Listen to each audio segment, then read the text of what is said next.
Hello, Seiiti Arata.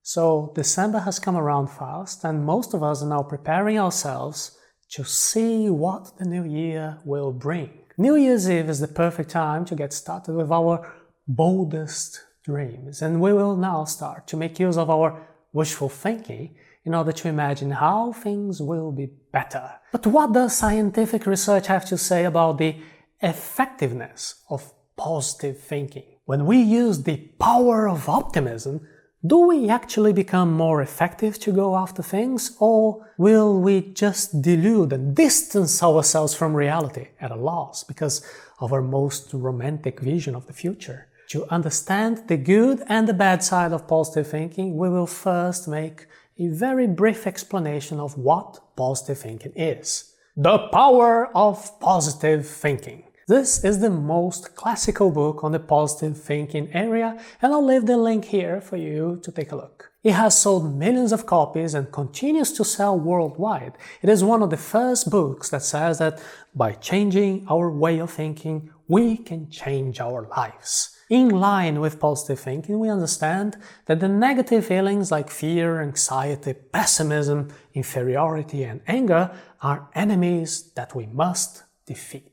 The reason given by the book is that when we are affected by the negative thoughts, it is more likely that negative experiences will enter our lives. Imagine you are a bachelor at a party and you want to start a conversation with an attractive person. If your inner sense of worthiness is very low and you think that you will be rejected, your negative outlook will have a big impact on the quality of which you approach the situation. In other words, the negative thought ended up working as a prophecy that came true.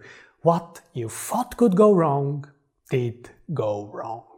What the line of positive thinking says is that we have the power to build our life the way we want it. To change the circumstances, we must first start to change the way we think.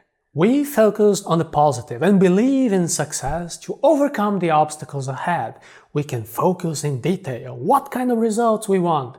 We can also view our problems and think about how to solve them. Limits of positive thinking. That said, let's see some of the points of positive thinking that deserve some criticism. The first is obviously the reality distortion that can lead us to bad choices. Say I have a serious illness and I'm feeling the first symptoms of the disease at an early enough time. It would be appropriate to go to the doctor to get a diagnosis and start treatment. However, incorrect application of the positive thinking would be to ignore the symptoms and hope it will cure itself, when in fact the situation can only worsen. Another more subtle effect is the guilt of the victim. We live in a world where there is inequality, and all attempts to create a perfect egalitarian world have failed. Some people are born into families that have more resources than others. Some people are born with genes that can lead to disease in later life.